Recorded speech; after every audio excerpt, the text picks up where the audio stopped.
Hey guys, இந்த India ட்ரிப்பை வந்து maximum enjoy பண்ணுறது யார் அப்படின்னா ஐ திங்க் ரயான் தான் நினைக்கிறேன்.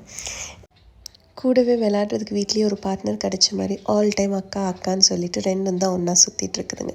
என்ன தான் அக்காவும் தம்பியும் ஒன்றா விளையாண்டுருந்தாலும் டாய்ஸ் வாங்குறதுக்கு எந்த எக்ஸ்கியூஸ் கிடைச்சாலும் அதை யூட்டிலைஸ் பண்ணாமல் விட மாட்டோம்ல. ஊர்லேருந்து வந்ததுனால தம்பிக்கு டாய்ஸே இல்லை அப்படின்னு சொல்லிட்டு ஃபஸ்ட்டு போனது டாய் ஷாப்பிங் தான். ஷாப்பிங் பண்ணிவிட்டு டயர்ட் ஆகிடுச்சு அப்படின்னு சொல்லிட்டு சாப்பிட்ணும் அப்படின்ட்டு 2 பேருமா டிசைட் பண்ணி பர்கர் கிங் தான் போகணுன்னு சொல்லிட்டு அங்கே போயாச்சு. அதுக்கப்புறமா வாங்கிட்டு வந்த டாய்ஸ் எல்லாம் என்ன ஏதுன்னு சொல்லி விளாட்லாம் அப்படின்னு சொல்லிட்டு நல்லா என்ஜாய் பண்ணிகிட்டு இருந்தோம். இங்கேருந்து நாங்கள் ரிட்டர்ன் ஊருக்கு போனதுக்கு அப்புறமா கூட செரிஷ் பண்ணக்கூடிய மெமரிஸ் அப்படின்னா இதுவாக தான் இருக்கும். ஒன்றா உட்காந்து ஷேர் பண்ணி சாப்பிட்றது, விளாட்றது, இது வேணுமா அது வேணுமா எது பிடிக்கும்னு சொல்லிட்டு அம்மா அக்கா அப்படின்னு எல்லோரும் ஆசையாக சமைச்சு கொடுக்குறது. அது வந்து இந்த நல்லா இருக்கான்னு பாரு அப்படின்னு டேஸ்ட்டுக்கு வேறு எடுத்து கொடுக்குறது.